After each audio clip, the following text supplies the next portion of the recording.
Hej! Danes pa s tabo želim mogoče deliti eno tako misel oziroma vprašanje, zakaj ljudje včasih izberemo težjo pot, če je na voljo lažja.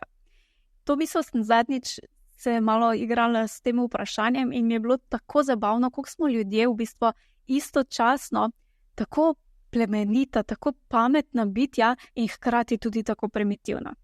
In včasih se recimo sploh pri podjetnikih in podjetnicah pozabimo, da imamo toliko moči, da imamo toliko svobode in lahko izberemo lažjo in hitrejšo pot. Ali pa pot, s katero se bomo kar namučili, rezultati pa bodo na koncu slabši.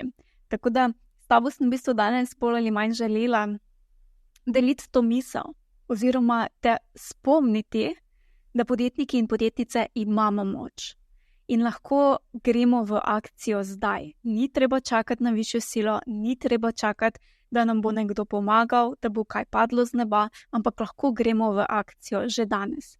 In če si v svojem poslu želiš več strank, več dohodkov, lahko greš danes v akcijo.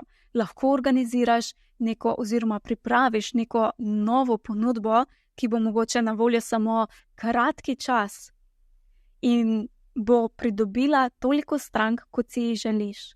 In če si želiš imeti več prostega časa, lahko tudi zato greš danes v akcijo in si pripraviš načrt, kako prideš do več časa.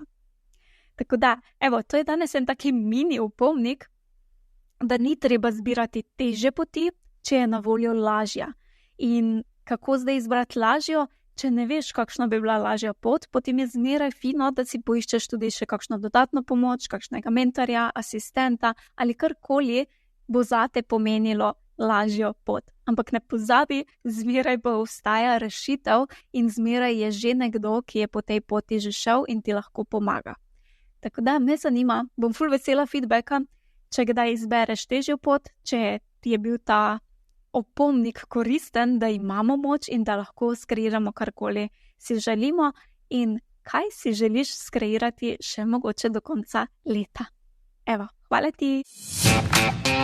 Hvala za tvoj čas in pozornost. Če ti je bila epizoda všeč, te vabim, da se naročiš na podcast na najljubši aplikaciji, kjer poslušaš podcaste in tako ne zamudiš naslednje epizode. Vesela bom tudi povratne informacije, kako ti je bila epizoda všeč in česa si želiš več. Hvala ti in naredi si čudovit dan.